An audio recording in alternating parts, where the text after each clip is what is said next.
KaraokeBooks. The Picture of Dorian Gray. Written by Oscar Wilde.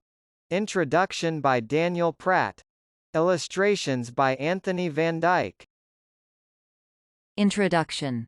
Oscar Wilde wrote only one novel, but it is enough to secure his position as one of the greatest Irish novelists.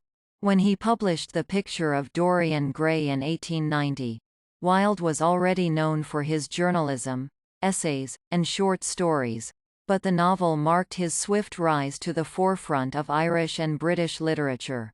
For the next 5 years, until a libel suit unveiled his private life and ruined his career, Wilde was the most important artistic figure on the British Isles. The novel introduces the titular Dorian Gray while he is sitting for a portrait.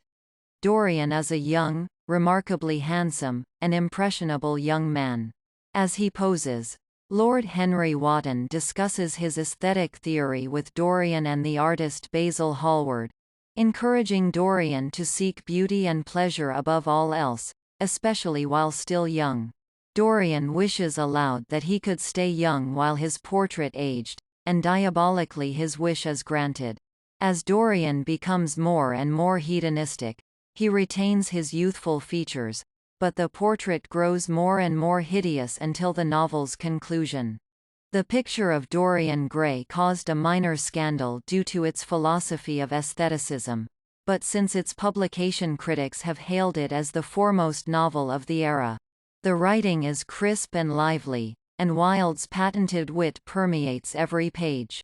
Lord Henry's amoral philosophy crackles with perverse humor, as Basil plays his moralizing foil, and Dorian's descent into iniquity remains a strong warning of the consequences of yielding to all temptations. Despite the plot being essentially a morality play, Wilde's novel is a joyous ride through artistic world of fin de siècle London. Chapter 1. The studio was filled with the rich odor of roses, and when the light summer wind stirred amidst the trees of the garden, there came through the open door the heavy scent of the lilac, or the more delicate perfume of the pink flowering thorn. From the corner of the divan of Persian saddlebags on which he was lying, smoking, as was his custom, innumerable cigarettes, Lord Henry Wotton could just catch the gleam of the honey-sweet and honey-coloured blossoms of a laburnum, whose tremulous branches seemed hardly able to bear the burden of a beauty so flame-like as theirs. And now and then the fantastic shadows of birds in flight flitted across the long tussore silk curtains that were stretched in front of the huge window, producing a kind of momentary Japanese effect, and making him think of those pallid, jade-faced painters of Tokyo who, through the medium of an art that is necessarily immobile, seek to convey the sense of swiftness and motion. The sullen murmur of the bees shouldering their way through the long unmown grass, or circling with monotonous insistence round the dusty gilt horns of the straggling woodbine, seemed to make the stillness more oppressive. The dim roar of London was like the bourdon note of a distant organ. In the centre of the room, clamped to an upright easel, stood the full-length portrait of a young man of extraordinary personal beauty, and in front of it, some little distance away, was sitting the artist himself, Basil Hallward, whose sudden disappearance some years ago caused, at the time, such public excitement and gave rise to so many strange conjectures. As the painter looked at the gracious and comely form he had so skillfully mirrored in his art, a smile of pleasure passed across his face, and seemed about to linger there. But he suddenly started up, and closing his eyes, placed his fingers upon the lids, as though he sought to imprison within his brain some curious dream from which he feared he might awake. "I don't think I shall send it anywhere," he answered, tossing his head back in that odd way that used to make his friends laugh at him at Oxford. "No, I won't send it anywhere." Lord Henry elevated his eyebrows and looked at him in amazement through the thin blue wreaths of smoke that curled up in such fanciful whorls from his heavy, opium-tainted cigarette. "Not send it anywhere? My dear fellow, why? Have you any reason?" What odd chaps you painters are. You do anything in the world to gain a reputation. As soon as you have one, you seem to want to throw it away.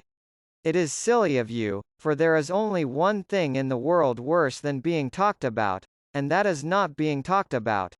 A portrait like this would set you far above all the young men in England, and make the old men quite jealous, if old men are ever capable of any emotion.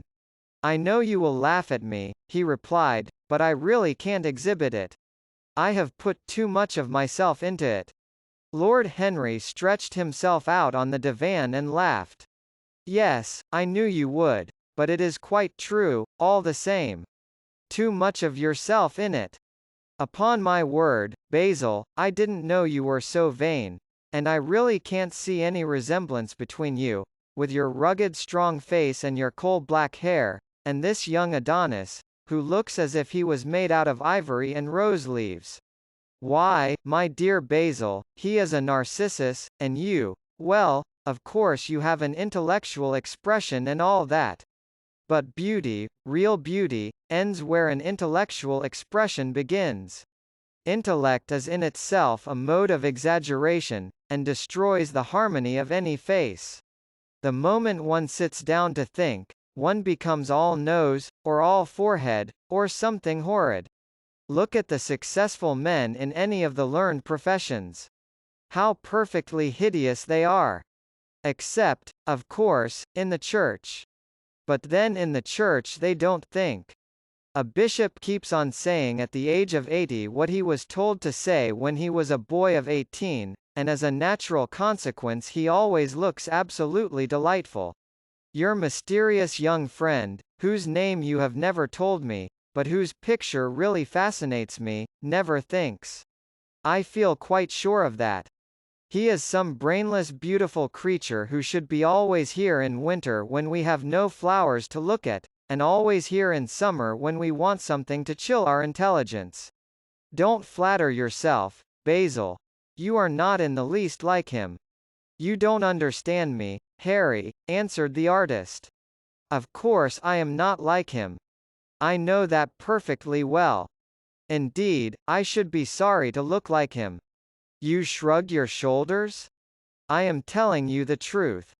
There is a fatality about all physical and intellectual distinction, the sort of fatality that seems to dog through history the faltering steps of kings. It is better not to be different from one's fellows. The ugly and the stupid have the best of it in this world. They can sit at their ease and gape at the play. If they know nothing of victory, they are at least spared the knowledge of defeat.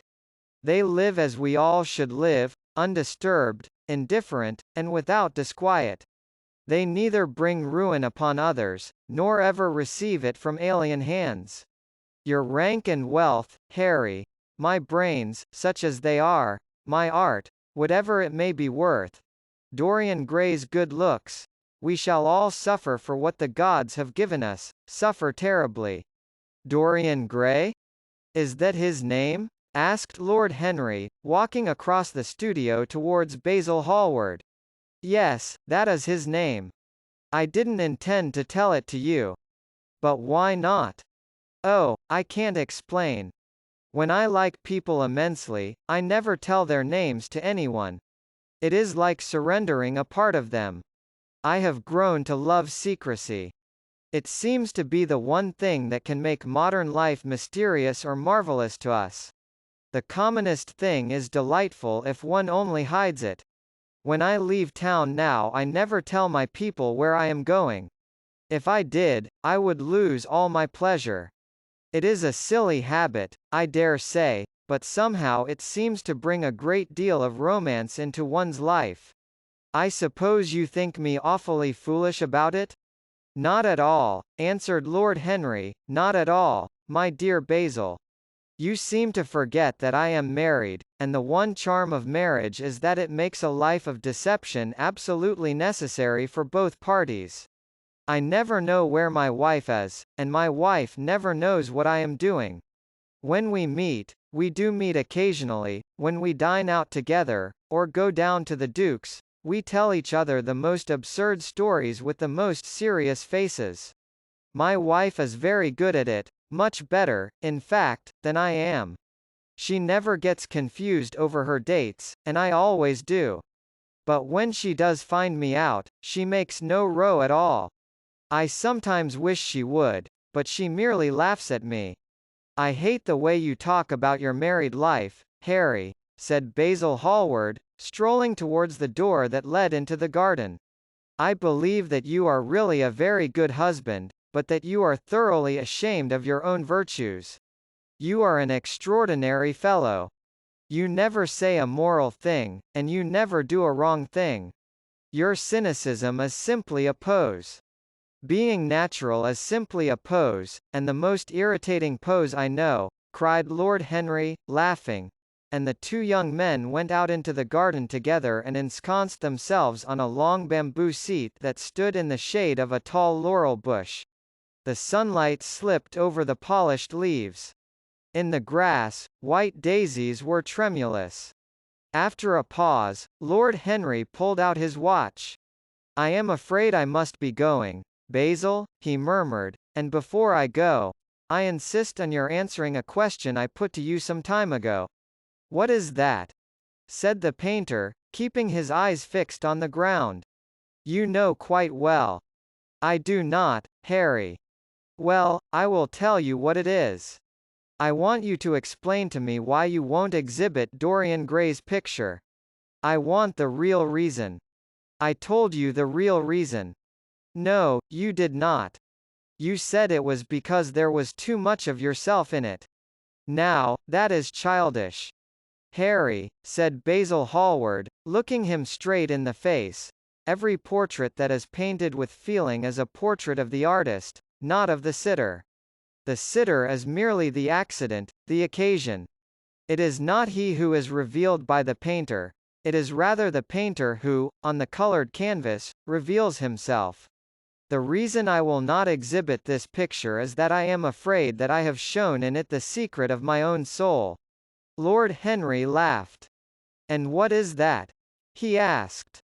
I will tell you, said Hallward, but an expression of perplexity came over his face.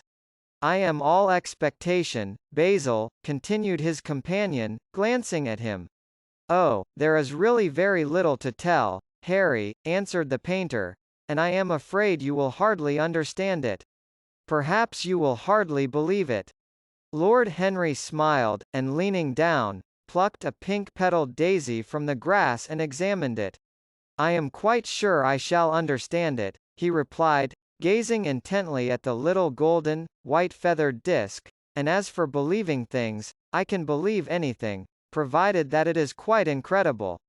The wind shook some blossoms from the trees, and the heavy lilac blooms, with their clustering stars, moved to and fro in the languid air. A grasshopper began to chirrup by the wall, and like a blue thread a long thin dragon-fly floated past on its brown gauze wings. Lord Henry felt as if he could hear Basil Hallward's heart beating, and wondered what was coming. The story is simply this, said the painter after some time. 2 months ago I went to a crush at Lady Brandon's. You know we poor artists have to show ourselves in society from time to time, just to remind the public that we are not savages. With an evening coat and a white tie, as you told me once, anybody, even a stockbroker, can gain a reputation for being civilized. Well, after I had been in the room about 10 minutes, talking to huge overdressed dowagers and tedious academicians, I suddenly became conscious that someone was looking at me. I turned halfway round and saw Dorian Gray for the first time. When our eyes met, I felt that I was growing pale. A curious sensation of terror came over me. I knew that I had come face to face with someone whose mere personality was so fascinating that, if I allowed it to do so, it would absorb my whole nature, my whole soul, my very art itself. I did not want any external influence in my life. You know yourself, Harry, how independent I am by nature. I have always been my own master, had at least always been so, till I met Dorian Gray. Then, but I don't know how to explain it to you. Something seemed to tell me that I was on the verge of a terrible crisis in my life. I had a strange feeling that fate had in store for me exquisite joys and exquisite sorrows. I grew afraid and turned to quit the room. It was not conscience that made me do so, it was a sort of cowardice. I take no credit to myself for trying to escape. Conscience and cowardice are really the same things, Basil. Conscience is the trade name of the firm. That is all. I don't believe that, Harry, and I don't believe you do either. However, whatever was my motive, and it may have been pride, for I used to be very proud, I certainly struggled to the door. There, of course, I stumbled against Lady Brandon. You are not going to run away so soon, Mr. Hallward? She screamed out.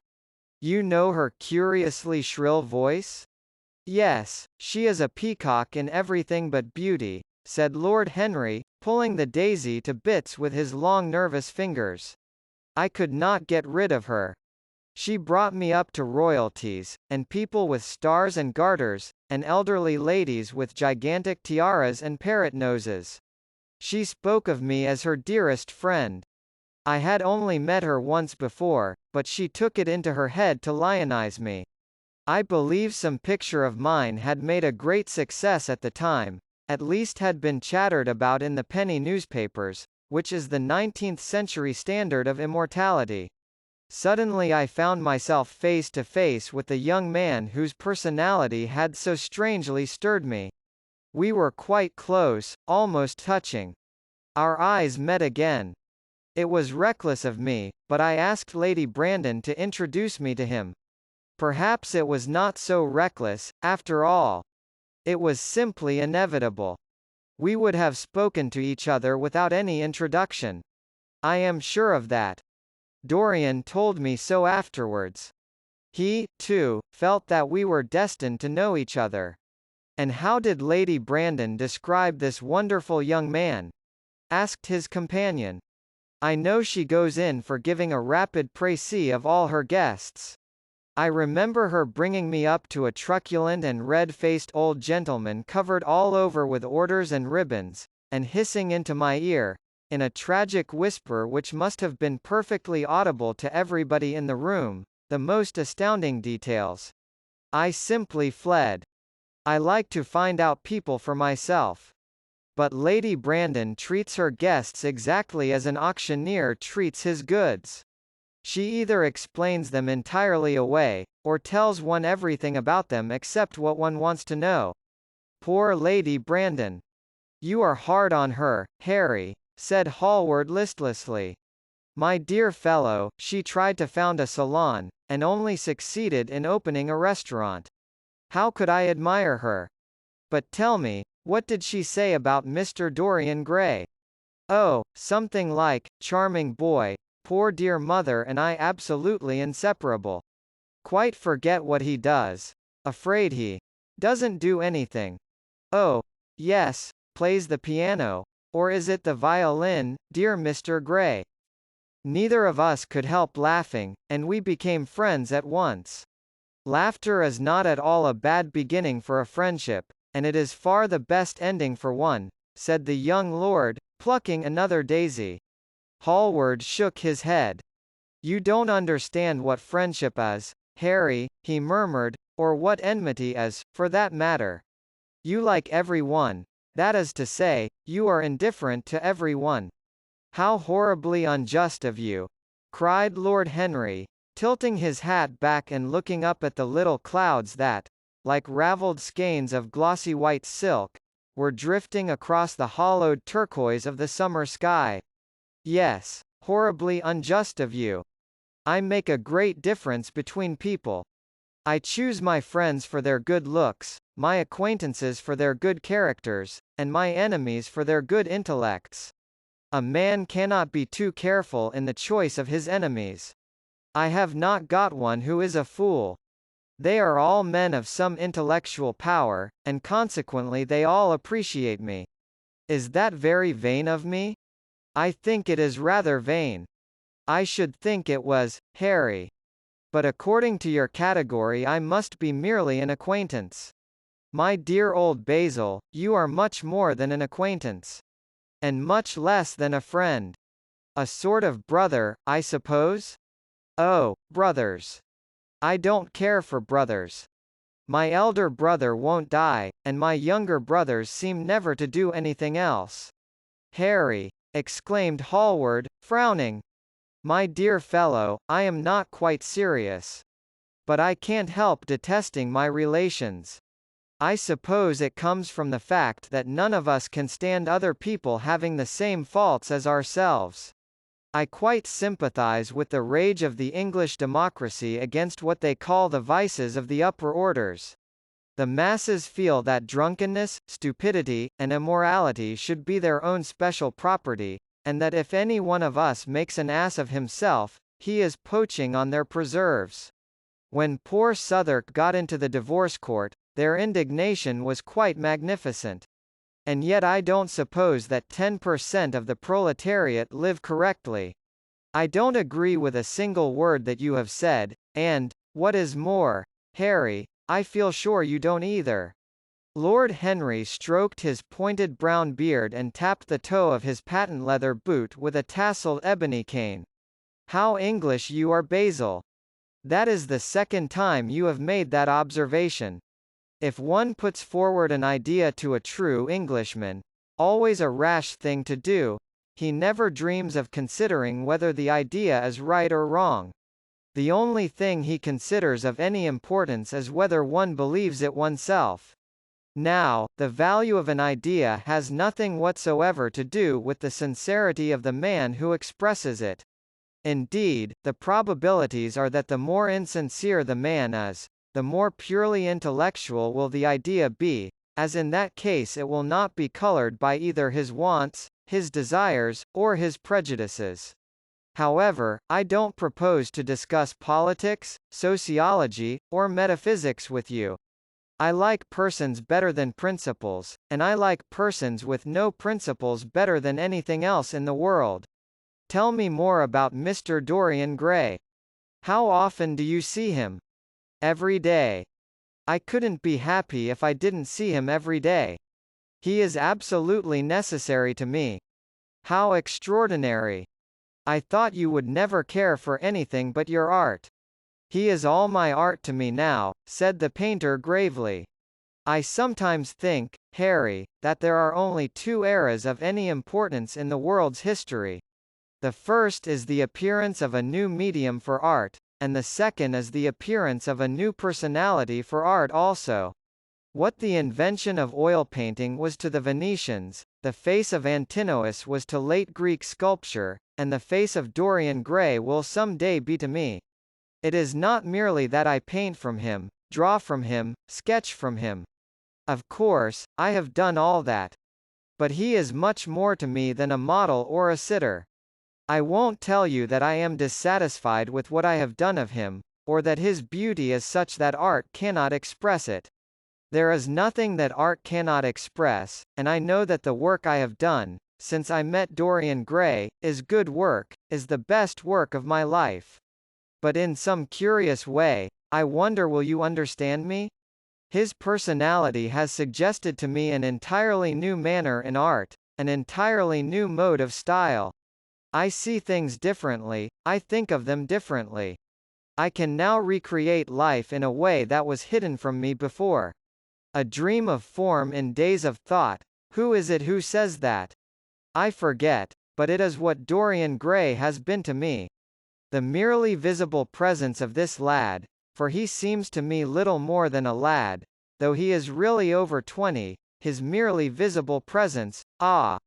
I wonder can you realize all that that means? Unconsciously he defines for me the lines of a fresh school, a school that is to have in it all the passion of the romantic spirit, all the perfection of the spirit that is Greek. The harmony of soul and body, how much that is! We in our madness have separated the two, and have invented a realism that is vulgar, an ideality that is void. Harry! If you only knew what Dorian Gray is to me. You remember that landscape of mine, for which Agnew offered me such a huge price but which I would not part with. It is one of the best things I have ever done. And why is it so? Because, while I was painting it, Dorian Gray sat beside me. Some subtle influence passed from him to me, and for the first time in my life I saw in the plain woodland the wonder I had always looked for and always missed. Basil, this is extraordinary. I must see Dorian Gray. Hallward got up from the seat and walked up and down the garden. After some time he came back. Harry, he said, Dorian Gray is to me simply a motive in art. You might see nothing in him. I see everything in him. He is never more present in my work than when no image of him is there. He is a suggestion, as I have said, of a new manner.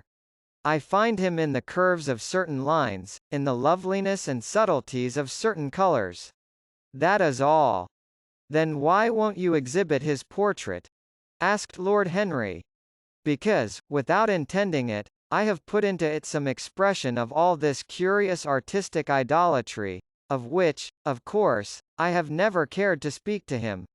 He knows nothing about it. He shall never know anything about it.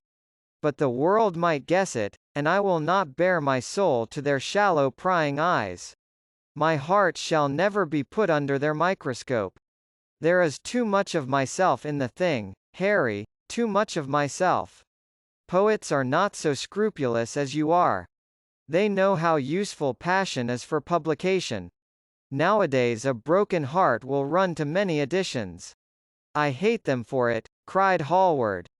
An artist should create beautiful things, but should put nothing of his own life into them. We live in an age when men treat art as if it were meant to be a form of autobiography. We have lost the abstract sense of beauty. Some day I will show the world what it is, and for that reason the world shall never see my portrait of Dorian Gray. I think you are wrong, Basil, but I won't argue with you. It is only the intellectually lost who ever argue. Tell me, is Dorian Gray very fond of you? The painter considered for a few moments. He likes me, he answered after a pause. I know he likes me. Of course I flatter him dreadfully. I find a strange pleasure in saying things to him that I know I shall be sorry for having said. As a rule, he is charming to me, and we sit in the studio and talk of 1,000 things. Now and then, however, he is horribly thoughtless, and seems to take a real delight in giving me pain. Then I feel, Harry, that I have given away my whole soul to some one who treats it as if it were a flower to put in his coat, a bit of decoration to charm his vanity, an ornament for a summer's day. Days in summer, Basil, are apt to linger, murmured Lord Henry. Perhaps you will tire sooner than he will. It is a sad thing to think of, but there is no doubt that genius lasts longer than beauty. That accounts for the fact that we all take such pains to over-educate ourselves. In the wild struggle for existence, we want to have something that endures, and so we fill our minds with rubbish and facts, in the silly hope of keeping our place. The thoroughly well-informed man, that is the modern ideal. And the mind of the thoroughly well-informed man is a dreadful thing. It is like a bric-a-brac shop, all monsters and dust, with everything priced above its proper value. I think you will tire first, all the same. Some day you will look at your friend, and he will seem to you to be a little out of drawing, or you won't like his tone of color, or something. You will bitterly reproach him in your own heart, and seriously think that he has behaved very badly to you. The next time he calls, you will be perfectly cold and indifferent. It will be a great pity, for it will alter you. What you have told me is quite a romance of art one might call it, and the worst of having a romance of any kind is that it leaves one so unromantic. Harry, don't talk like that. As long as I live, the personality of Dorian Gray will dominate me. You can't feel what I feel. You change too often. Ah, my dear Basil, that is exactly why I can feel it. Those who are faithful know only the trivial side of love. It is the faithless who know love's tragedies.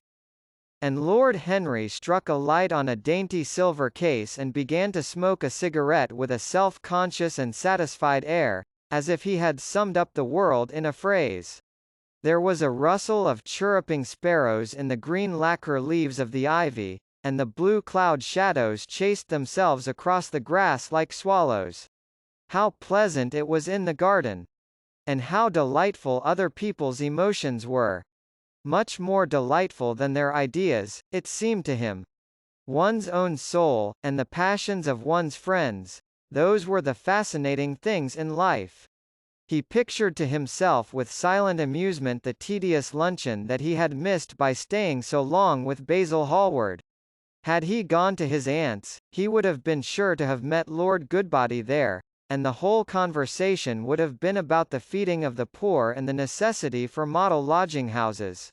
Each class would have preached the importance of those virtues, for whose exercise there was no necessity in their own lives. The rich would have spoken on the value of thrift, and the idle grown eloquent over the dignity of labor. It was charming to have escaped all that. As he thought of his aunt, an idea seemed to strike him. He turned to Hallward and said, "My dear fellow, I have just remembered." "Remembered what, Harry?" "Where I heard the name of Dorian Gray." "Where was it?" asked Hallward, with a slight frown. "Don't look so angry, Basil. It was at my aunt, Lady Agatha's. She told me she had discovered a wonderful young man who was going to help her in the East End, and that his name was Dorian Gray. I am bound to state that she never told me he was good-looking. Women have no appreciation of good looks, at least, good women have not. She said that he was very earnest and had a beautiful nature. I at once pictured to myself a creature with spectacles and lank hair, horribly freckled, and tramping about on huge feet. I wish I had known it was your friend. I am very glad you didn't, Harry." "Why?" "I don't want you to meet him." "You don't want me to meet him?" "No." "Mr. Dorian Gray is in the studio, sir," said the butler, coming into the garden. "You must introduce me now," cried Lord Henry, laughing. The painter turned to his servant, who stood blinking in the sunlight. "Ask Mr. Gray to wait, Parker. I shall be in a few moments." The man bowed and went up the walk. Then he looked at Lord Henry. "Dorian Gray is my dearest friend," he said. "He has a simple and a beautiful nature. Your aunt was quite right in what she said of him.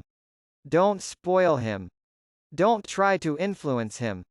Your influence would be bad. The world is wide, and has many marvelous people in it. Don't take away from me the one person who gives to my art whatever charm it possesses. My life as an artist depends on him. Mind, Harry, I trust you." He spoke very slowly, and the words seemed wrung out of him almost against his will. "What nonsense you talk," said Lord Henry, smiling, and taking Hallward by the arm, he almost led him into the house. KaraokeBooks. Chapter 2. As they entered they saw Dorian Gray. He was seated at the piano, with his back to them, turning over the pages of a volume of Schumann's Forest Scenes. "You must lend me these, Basil," he cried. "I want to learn them. They are perfectly charming." "That entirely depends on how you sit today, Dorian." "Oh, I am tired of sitting, and I don't want a life-sized portrait of myself," answered the lad, swinging round on the music stool in a wilful, petulant manner. When he caught sight of Lord Henry, a faint blush coloured his cheeks for a moment, and he started up. "I beg your pardon, Basil, but I didn't know you had anyone with you. This is Lord Henry Wotton, Dorian, an old Oxford friend of mine. I have just been telling him what a capital sitter you were, and now you have spoiled everything." "You have not spoiled my pleasure in meeting you, Mr. Gray," said Lord Henry, stepping forward and extending his hand. My aunt has often spoken to me about you. You are one of her favorites, and, I am afraid, one of her victims also. I am in Lady Agatha's black books at present, answered Dorian with a funny look of penitence. I promised to go to a club in Whitechapel with her last Tuesday, and I really forgot all about it. We were to have played a duet together. 3 duets, I believe. I don't know what she will say to me. I am far too frightened to call. Oh, I will make your peace with my aunt. She is quite devoted to you. And I don't think it really matters about your not being there. The audience probably thought it was a duet. When Aunt Agatha sits down to the piano, she makes quite enough noise for 2 people. That is very horrid to her, and not very nice to me, answered Dorian, laughing. Lord Henry looked at him. Yes, he was certainly wonderfully handsome, with his finely curved scarlet lips, his frank blue eyes, his crisp gold hair. There was something in his face that made one trust him at once. All the candor of youth was there, as well as all youth's passionate purity. One felt that he had kept himself unspotted from the world. No wonder Basil Hallward worshipped him.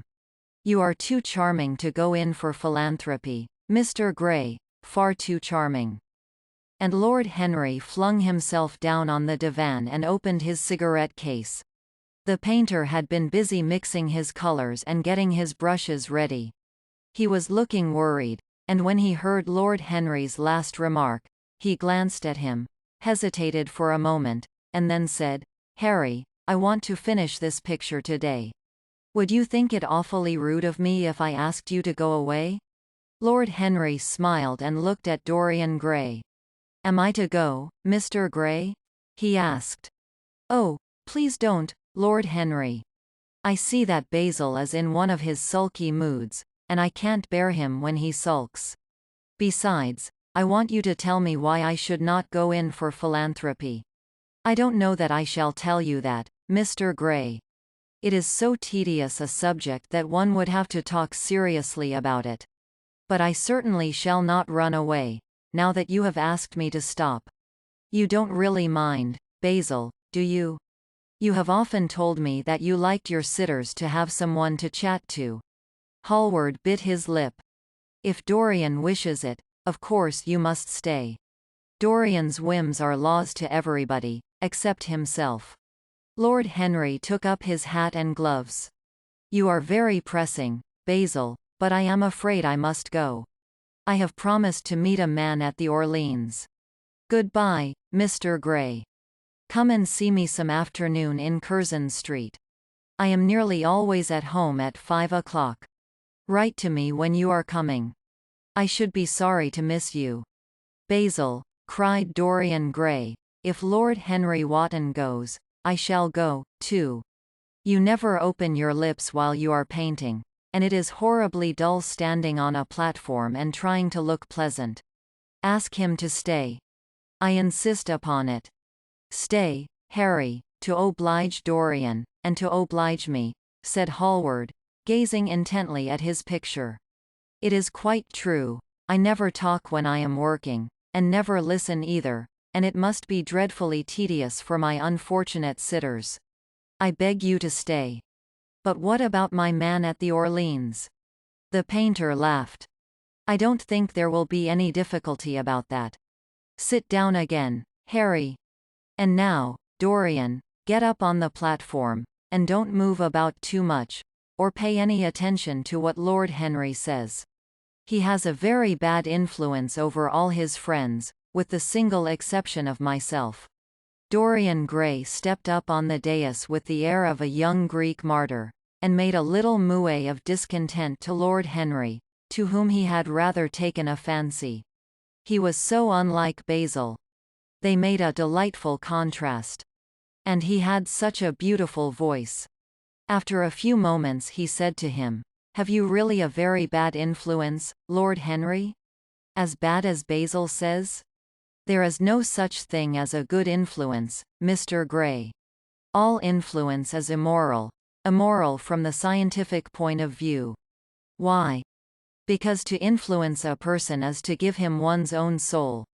He does not think his natural thoughts, or burn with his natural passions. His virtues are not real to him. His sins, if there are such things as sins, are borrowed. He becomes an echo of someone else's music, an actor of a part that has not been written for him. The aim of life is self-development. To realize one's nature perfectly, that is what each of us is here for. People are afraid of themselves, nowadays. They have forgotten the highest of all duties, the duty that one owes to oneself. Of course, they are charitable. They feed the hungry and clothe the beggar. But their own souls starve, and are naked. Courage has gone out of our race. Perhaps we never really had it. The terror of society, which is the basis of morals, the terror of God, which is the secret of religion. These are the two things that govern us. And yet, just turn your head a little more to the right, Dorian, like a good boy, said the painter, deep in his work and conscious only that a look had come into the lad's face that he had never seen there before. And yet, continued Lord Henry, in his low, musical voice, and with that graceful wave of the hand that was always so characteristic of him, and that he had even in his Eton days, I believe that if one man were to live out his life fully and completely, were to give form to every feeling, expression to every thought, reality to every dream, I believe that the world would gain such a fresh impulse of joy that we would forget all the maladies of medievalism, and return to the Hellenic ideal, to something finer, richer than the Hellenic ideal, it may be. But the bravest man amongst us is afraid of himself. The mutilation of the savage has its tragic survival in the self-denial that mars our lives. We are punished for our refusals. Every impulse that we strive to strangle broods in the mind and poisons us. The body sins once, and has done with its sin, for action is a mode of purification. Nothing remains then but the recollection of a pleasure, or the luxury of a regret. The only way to get rid of a temptation is to yield to it. Resist it, and your soul grows sick with longing for the things it has forbidden to itself, with desire for what its monstrous laws have made monstrous and unlawful. It has been said that the great events of the world take place in the brain. It is in the brain, and the brain only, that the great sins of the world take place also. You, Mr. Gray, you yourself, with your rose-red youth and your rose-white boyhood, you have had passions that have made you afraid, thoughts that have filled you with terror, daydreams and sleeping dreams whose mere memory might stain your cheek with shame. Stop, faltered Dorian Gray, stop. You bewilder me. I don't know what to say.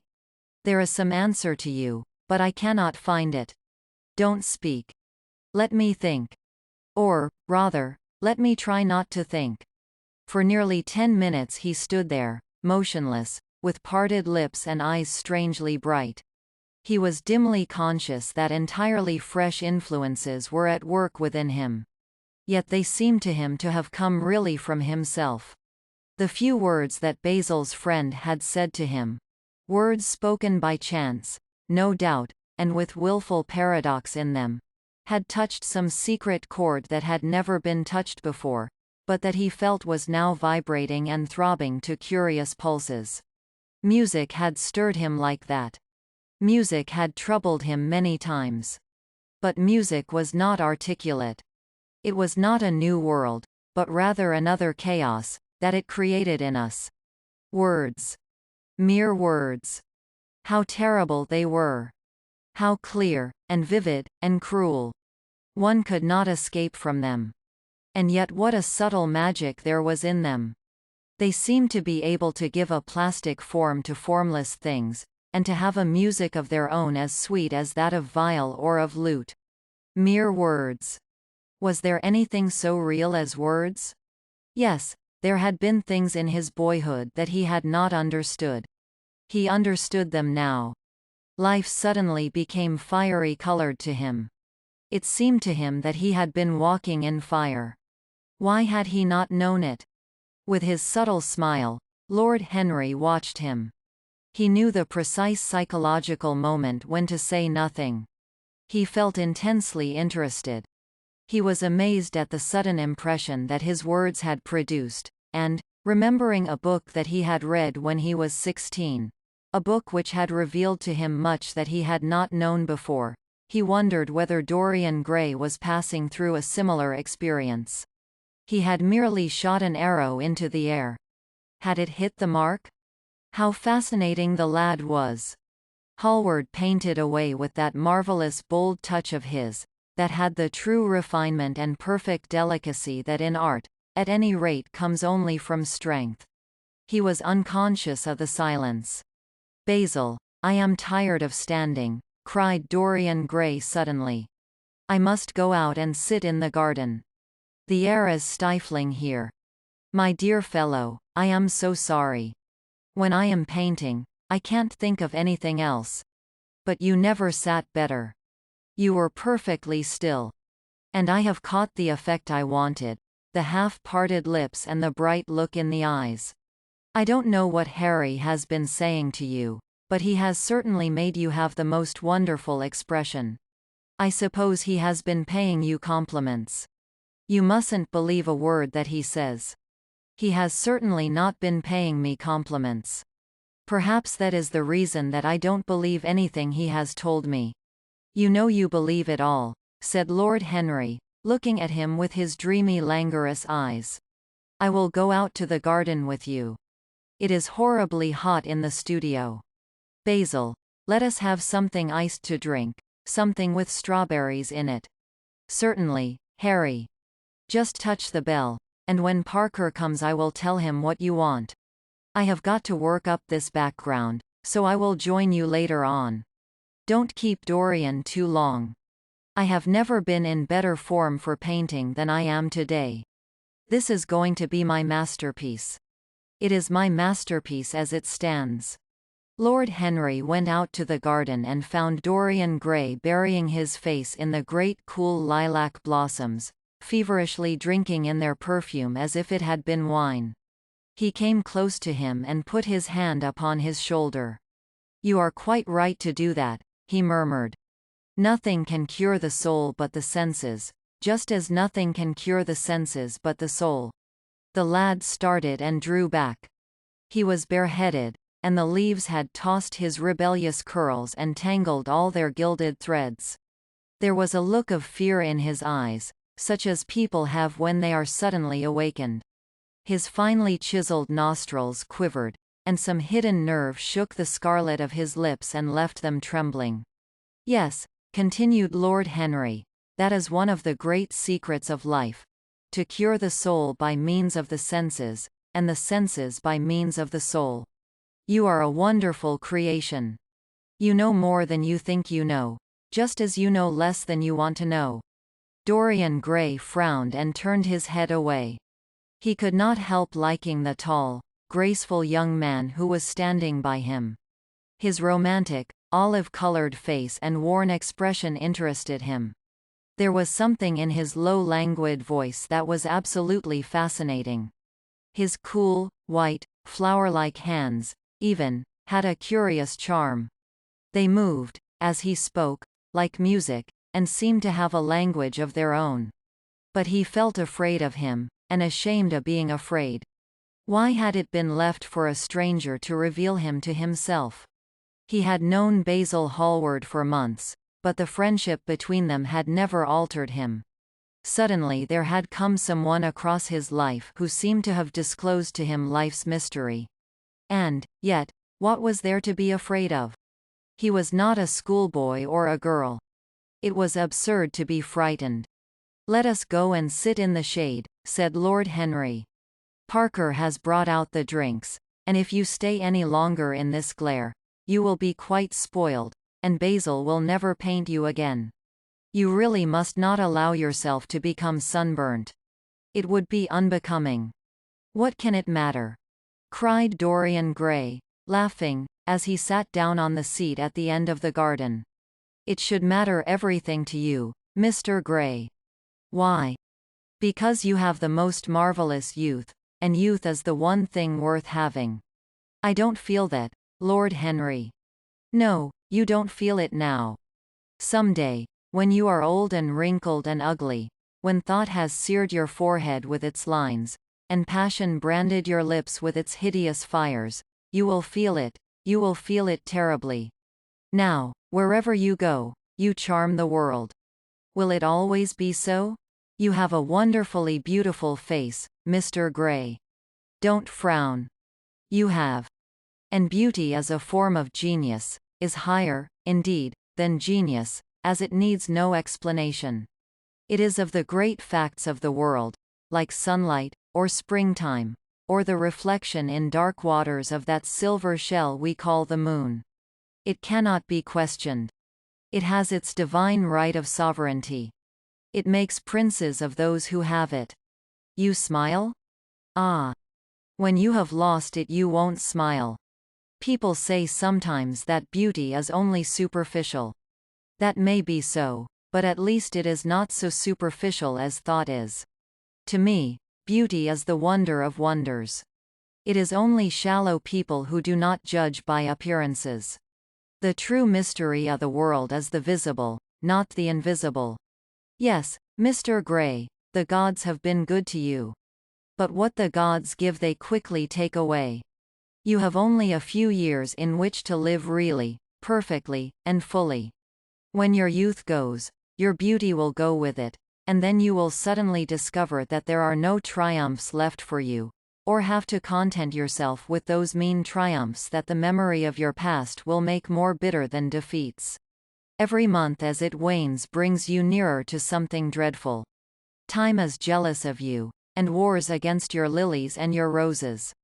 You will become sallow, and hollow-cheeked, and dull-eyed. You will suffer horribly. Ah! Realize your youth while you have it. Don't squander the gold of your days, listening to the tedious, trying to improve the hopeless failure, or giving away your life to the ignorant, the common, and the vulgar. These are the sickly aims, the false ideals, of our age. Live the wonderful life that is in you. Let nothing be lost upon you. Be always searching for new sensations. Be afraid of nothing. A new hedonism, that is what our century wants. You might be its visible symbol. With your personality there is nothing you could not do. The world belongs to you for a season. The moment I met you I saw that you were quite unconscious of what you really are, of what you really might be. There was so much in you that charmed me that I felt I must tell you something about yourself. I thought how tragic it would be if you were wasted. For there is such a little time that your youth will last, such a little time. The common hill flowers wither, but they blossom again. The laburnum will be as yellow next June as it is now. In a month there will be purple stars on the clematis, and year after year the green night of its leaves will hold its purple stars. But we never get back our youth. The pulse of joy that beats in us at 20 becomes sluggish. Our limbs fail, our senses rot. We degenerate into hideous puppets, haunted by the memory of the passions of which we were too much afraid, and the exquisite temptations that we had not the courage to yield to. Youth. Youth. There is absolutely nothing in the world but youth. Dorian Gray listened, open-eyed and wondering. The spray of lilac fell from his hand upon the gravel. A furry bee came and buzzed round it for a moment. Then it began to scramble all over the oval stellated globe of the tiny blossoms.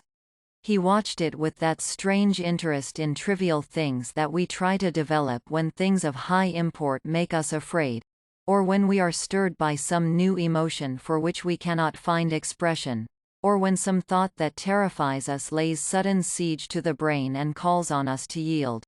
After a time the bee flew away. He saw it creeping into the stained trumpet of a Tyrian convolvulus. The flower seemed to quiver, and then swayed gently to and fro.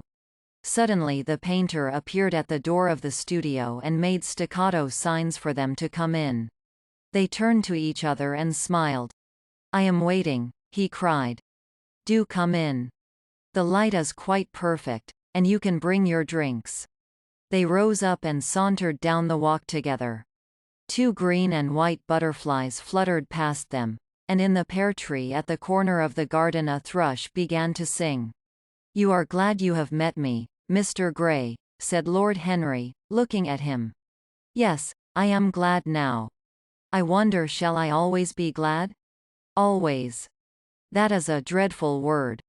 It makes me shudder when I hear it. Women are so fond of using it. They spoil every romance by trying to make it last forever. It is a meaningless word, too. The only difference between a caprice and a lifelong passion is that the caprice lasts a little longer." As they entered the studio, Dorian Gray put his hand upon Lord Henry's arm. "In that case, let our friendship be a caprice," he murmured, flushing at his own boldness, then stepped up on the platform and resumed his pose. Lord Henry flung himself into a large wicker armchair and watched him. The sweep and dash of the brush on the canvas made the only sound that broke the stillness, except when, now and then, Hallward stepped back to look at his work from a distance. In the slanting beams that streamed through the open doorway the dust danced and was golden. The heavy scent of the roses seemed to brood over everything.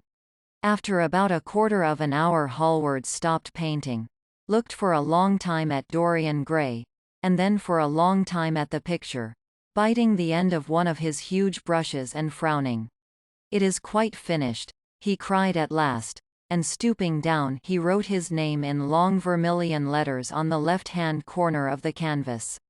Lord Henry came over and examined the picture. It was certainly a wonderful work of art, and a wonderful likeness as well. "My dear fellow, I congratulate you most warmly," he said. "It is the finest portrait of modern times. Mr. Gray, come over and look at yourself." The lad started, as if awakened from some dream.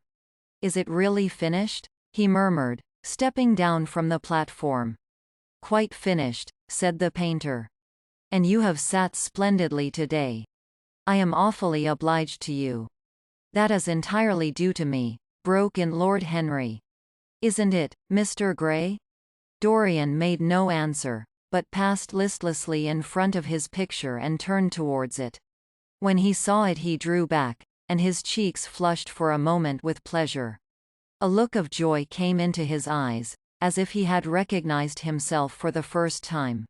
He stood there motionless and in wonder, dimly conscious that Hallward was speaking to him, but not catching the meaning of his words. The sense of his own beauty came on him like a revelation. He had never felt it before. Basil Hallward's compliments had seemed to him to be merely the charming exaggeration of friendship. He had listened to them, laughed at them, forgotten them. They had not influenced his nature. Then had come Lord Henry Wotton with his strange panegyric on youth, his terrible warning of its brevity. That had stirred him at the time, and now, as he stood gazing at the shadow of his own loveliness, the full reality of the description flashed across him. Yes, there would be a day when his face would be wrinkled and wizen, his eyes dim and colorless, the grace of his figure broken and deformed. The scarlet would pass away from his lips and the gold steal from his hair. The life that was to make his soul would mar his body. He would become dreadful, hideous, and uncouth. As he thought of it, a sharp pang of pain struck through him like a knife and made each delicate fiber of his nature quiver. His eyes deepened into amethyst, and across them came a mist of tears. He felt as if a hand of ice had been laid upon his heart. "Don't you like it?" cried Hallward at last, stung a little by the lad's silence, not understanding what it meant. "Of course he likes it," said Lord Henry. "Who wouldn't like it? It is one of the greatest things in modern art. I will give you anything you like to ask for it. I must have it. It is not my property, Harry." "Whose property is it?" "Dorian's, of course," answered the painter. "He is a very lucky fellow." "How sad it is," murmured Dorian Gray with his eyes still fixed upon his own portrait. How sad it is. I shall grow old, and horrible, and dreadful. But this picture will remain always young. It will never be older than this particular day of June. If it were only the other way.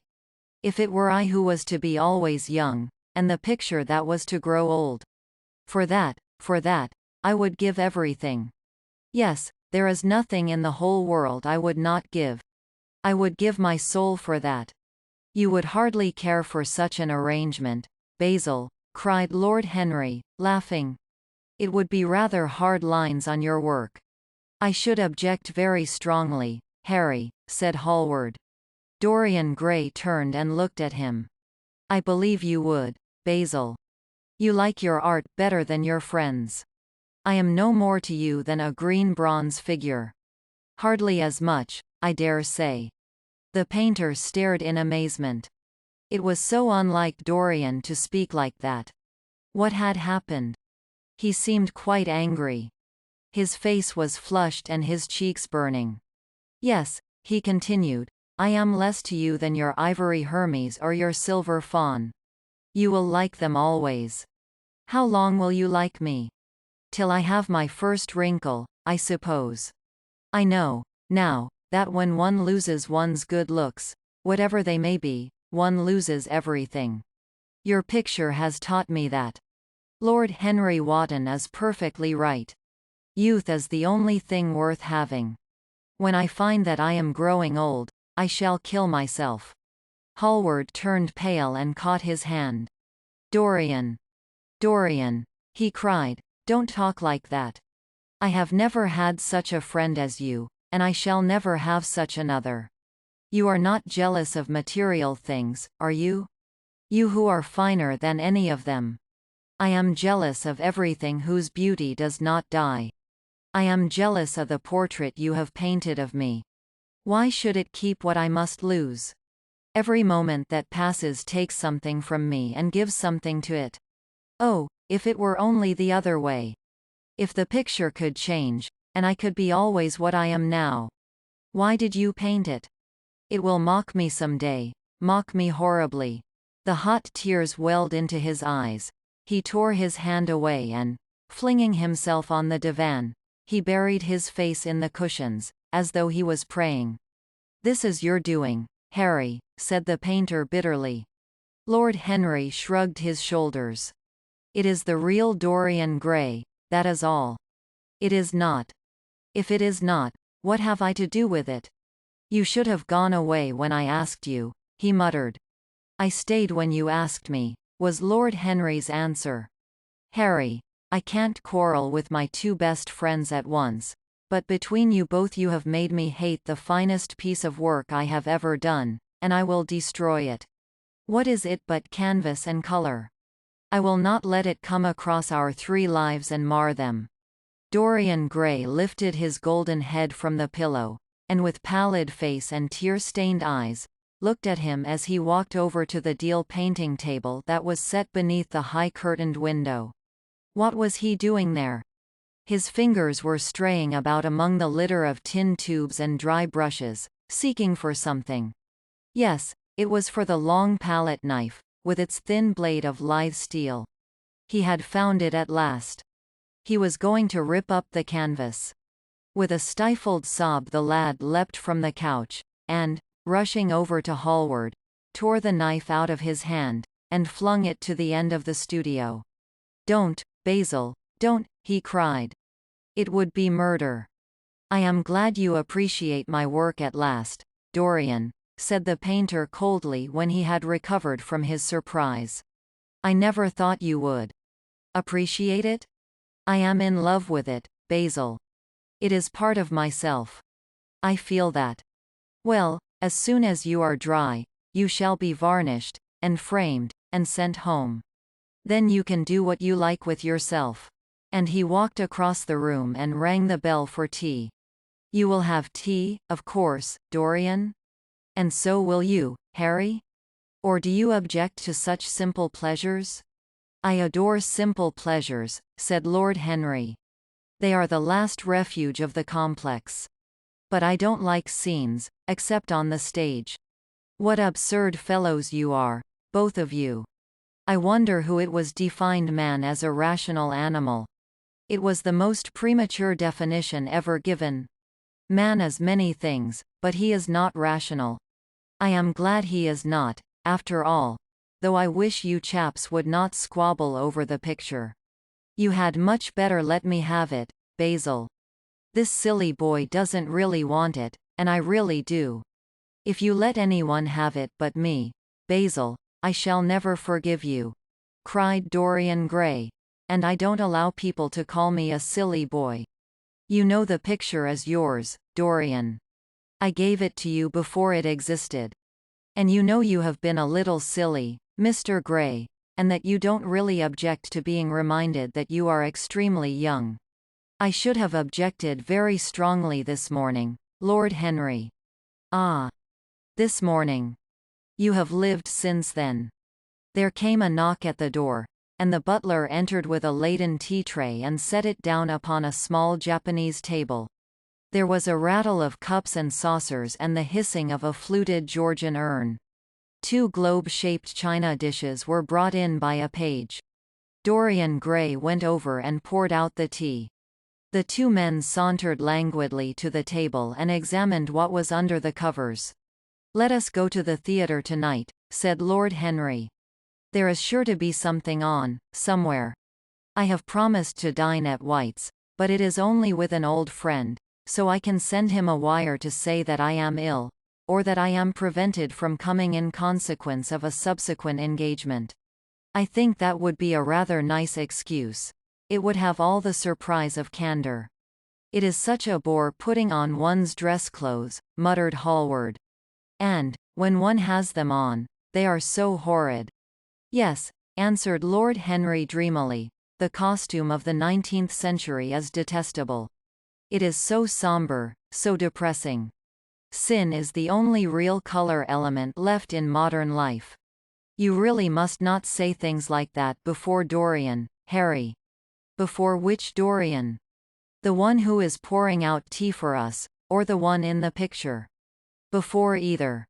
"I should like to come to the theatre with you, Lord Henry," said the lad. "Then you shall come. And you will come, too, Basil, won't you?" "I can't, really. I would sooner not. I have a lot of work to do."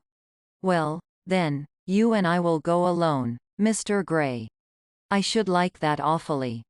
The painter bit his lip and walked over, cup in hand, to the picture. "I shall stay with the real Dorian," he said, sadly. "Is it the real Dorian?" cried the original of the portrait, strolling across to him. "Am I really like that?" "Yes, you are just like that." "How wonderful, Basil. At least you are like it in appearance." "But it will never alter," sighed Hallward. "That is something. What a fuss people make about fidelity," exclaimed Lord Henry. "Why, even in love it is purely a question for physiology. It has nothing to do with our own will. Young men want to be faithful, and are not. Old men want to be faithless, and cannot. That is all one can say." "Don't go to the theatre tonight, Dorian," said Hallward. "Stop and dine with me." "I can't, Basil." "Why?" "Because I have promised Lord Henry Wotton to go with him. He won't like you the better for keeping your promises. He always breaks his own. I beg you not to go." Dorian Gray laughed and shook his head. "I entreat you." The lad hesitated, and looked over at Lord Henry, who was watching them from the tea-table with an amused smile. "I must go, Basil," he answered. "Very well," said Hallward, and he went over and laid down his cup on the tray. "It is rather late, and, as you have to dress, you had better lose no time. Goodbye, Harry." "Goodbye, Dorian. Come and see me soon." "Come tomorrow." "Certainly." "You won't forget?" "No, of course not," cried Dorian. "And, Harry." "Yes, Basil?" "Remember what I asked you, when we were in the garden this morning." "I have forgotten it." "I trust you." "I wish I could trust myself," said Lord Henry, laughing. "Come, Mr. Gray. My hansom is outside, and I can drop you at your own place. Goodbye, Basil. It has been a most interesting afternoon." As the door closed behind them, the painter flung himself down on a sofa, and a look of pain came into his face. KaraokeBooks.